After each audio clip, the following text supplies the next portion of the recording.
en los medios sigue toda la secuela de la ira, de los desaguisados de Juntos por el Cambio, que yo sinceramente les digo, no les creo. Puede ser que haya alguna cuestión personal, pero en ellos, con ese grado de cinismo, con ese grado de, además de capacidad de formación en base a alguien que ordena, y que no es Macri, estas cosas se solucionan rápido, ¿no? Yo creo que esa gente no es como nosotros, ¿no? Que nos aferramos a un rencor.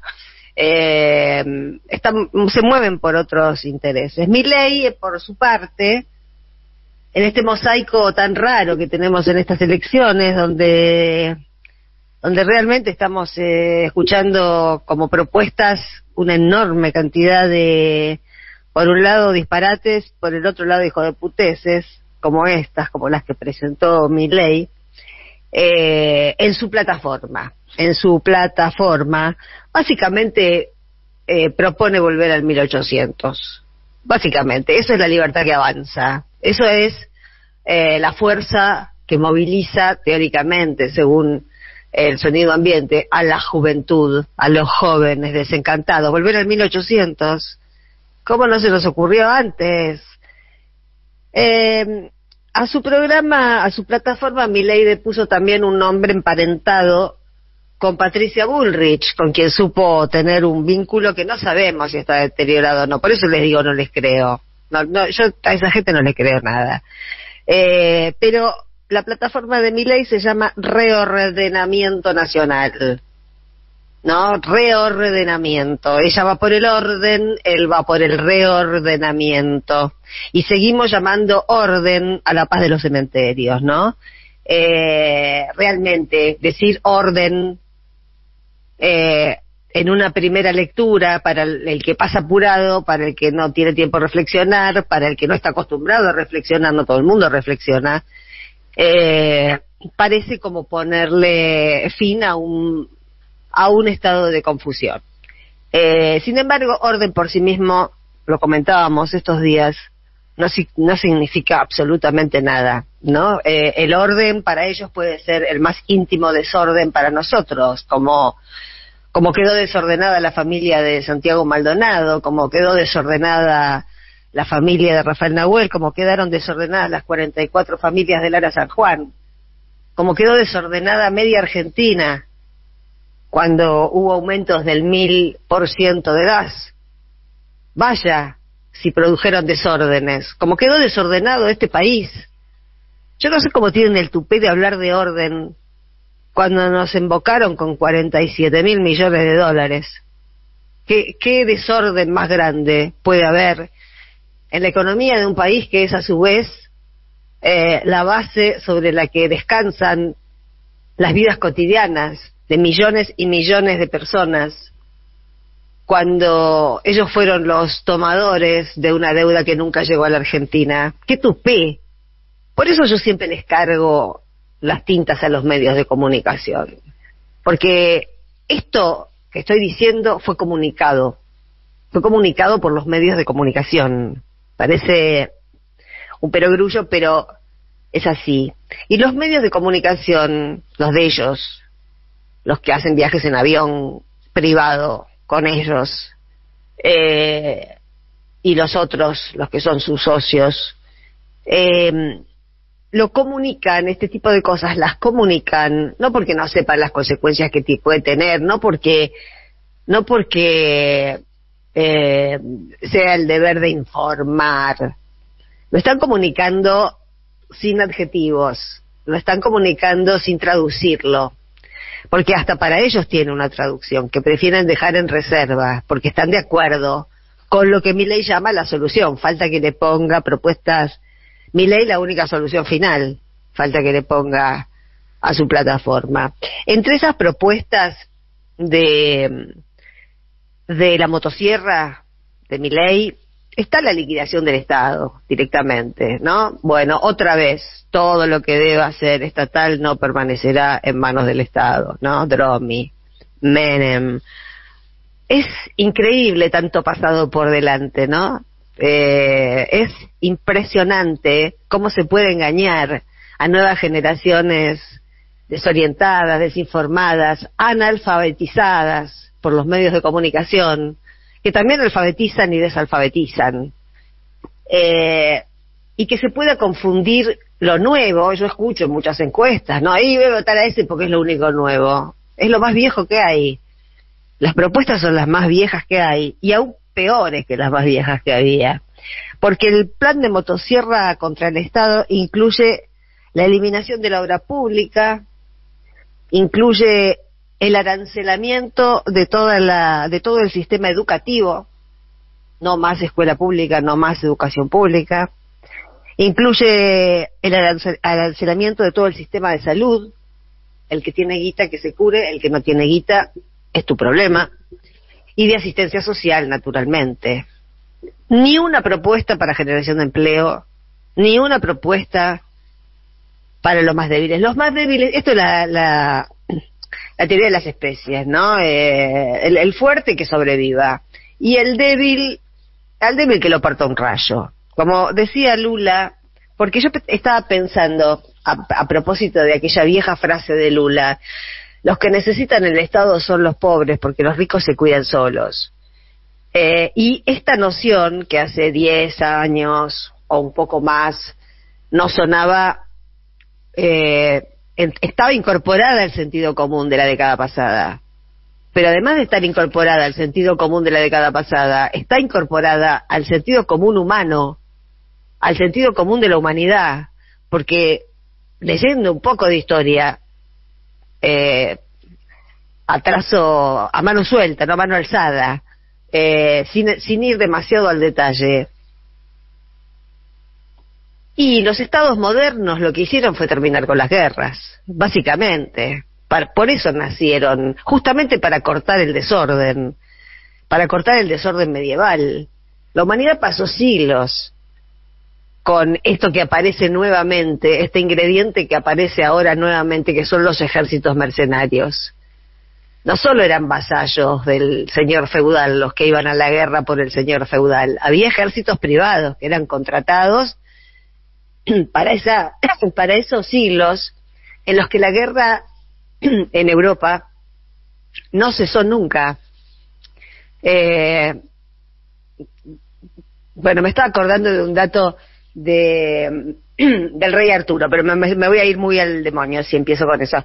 Pero lo que quiero decir es que, haciendo una lectura histórica a ras de vuelo, hubo siglos y siglos donde gente muy poderosa, y tan poca gente como la que aspira a reinar ahora. Cuando Macri dice en las provincias todavía hay muchos feudos, no, el que quiere generar nuevos feudos es el macrismo, es la ultraderecha, porque la propuesta es la descomposición de los estados, del Estado argentino. El tema de la disgregación nacional está totalmente unido, aunque no lo unan los medios, con este tipo de políticas, este tipo de propuestas para destruir, para eliminar directamente el Estado nacional. Y yo pensaba que cada vez que han atacado al Estado, que cada vez que han reducido el Estado a los planeros o a los que buscan, a los que viven del Estado, los políticos que viven del Estado. Esa es una noción surgida de los contratistas del Estado, que además le han choreado al Estado, como el padre de Macri y Macri mismo, una cantidad incalculable de dinero. Pero más allá de eso, hay algo. Yo pensaba que en las críticas al Estado, en esa cosa maliciosa de enfocar al Estado como el mantenedor de vagos, esto que decía Lula, los pobres necesitan del Estado, los ricos se defienden solos. Bueno, lo que tenemos son ricos que quieren que no haya nadie defendiendo a los pobres, y como el que sale a tapar, sale a atajar a los pobres cuando hay una emergencia, como cuando se pagó el IFE en la pandemia, bueno, o en muchas otras circunstancias, o incluso con los planes sociales, que se dan cuando no hay trabajo, cuando no hay manera de comer, y que está perfecto que se den, está perfecto que se den. A veces nosotros pecamos de no defender vehementemente en público las cosas que defendemos y asistimos silenciosamente a la demolición de esas cosas, a la demolición simbólica de esas cosas. Y me parece que entre las cosas con las que tenemos que cortar y hay que empezar a hablar un poco más claro, es el tema de qué cosas defendemos, para no estar siempre con el sonsonete de la crítica a lo que ya sabemos y hasta nos aburre criticarlo, ¿no? Creo que tenemos que acumular muchos argumentos para defender lo que defendemos, y por supuesto que defendemos al Estado, por supuesto. Si hay que ponerse del lado del Estado, del lado del mercado, obviamente un Estado fuerte, un Estado capaz de terciar, como no lo hizo en estos 4 años, pero que no lo haya hecho en estos 4 años es responsabilidad de una persona, no del sistema, no del Estado. El Estado no tiene nada que ver con que se lo haya mal manejado o bien manejado.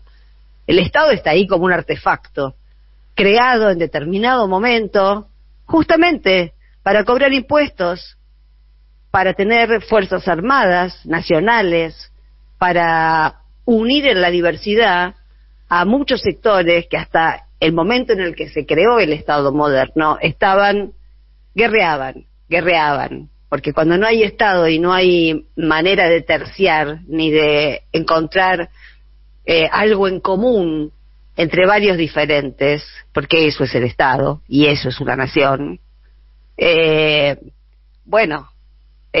guerra. Y nosotros no queremos guerra, nosotros queremos que haya Estado, y queremos que haya, además, a esto iba con que a veces nos distraemos o no terminamos de captar lo que nos vienen diciendo en realidad hace muchos años. Son enemigos de lo público. Por eso con esta avanzada obsesiva que tienen con despejar el espacio público, es porque no quieren que haya espacio público, porque lo quieren privatizar al espacio público. La ciudad de Buenos Aires casi lo han logrado. Todo lo que es una nueva frase de Dromi, no todo lo que deba ser público será privatizado. Tenemos que ser fuertes defensores de lo público, porque lo público es lo que nos queda a los que no tenemos mucho en lo privado, a los que tenemos un sueldo, a los que alquilamos o tenemos una casa pequeña, a los que no tenemos ambiciones de grandes cambios económicos en la vida, porque no nos dedicamos a eso y porque sola la plata no llega, más bien se va.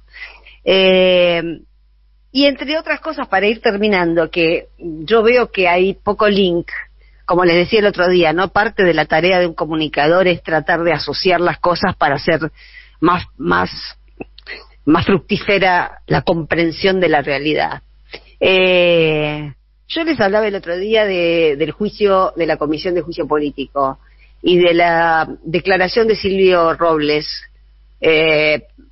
Un papel vergonzoso cumplió, además de estar cagado en las patas, porque evidentemente es un lugar muy sensible el que le tocó ocupar, y bueno, se lo buscó, habrá tenido grandes beneficios a cambio, ¿no? Pero hoy lo estaba escuchando a Layola, el gobernador, el electo de Córdoba, el que dijo los pitucos de Recoleta, y ahora amplió y también les dice los maestros ciruela. En una segunda declaración, teóricamente para explicar un poco qué quiso decir con los pitucos de Recoleta, bueno, salió el tema, que además de estar cansados de que vayan desde Buenos Aires a decirles lo que tienen que hacer en Córdoba y a decirles lo que no pueden hacer en Córdoba, que lo hacen desde hace años, está el tema de la coparticipación. Los cordobeses se han sentido cagados con la coparticipación, con el fallo que arregló el gobierno de la Ciudad de Buenos Aires con la Corte Suprema.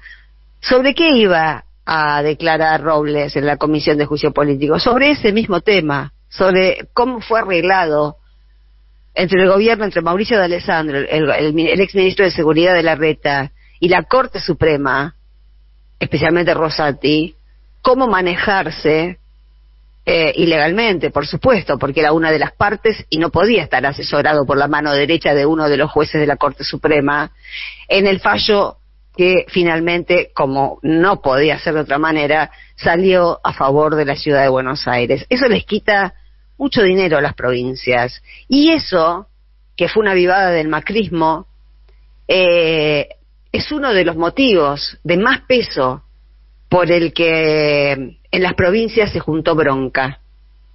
Porque es indisimulable que no son amigos, que son capataces, ¿no? Que los tratan como a peones a los gobernadores del interior. Pero bueno, si tuviéramos en cuenta este tema de hasta dónde caló el fallo de la coparticipación en las fibras más sensibles de los pueblos de las provincias del interior, tal vez hubiese sido de más relevancia comentar lo que pasó en esa audiencia de la Comisión de Juicio Político, y sin embargo prácticamente no se pudo leer nada ni escuchar nada en ningún medio de comunicación.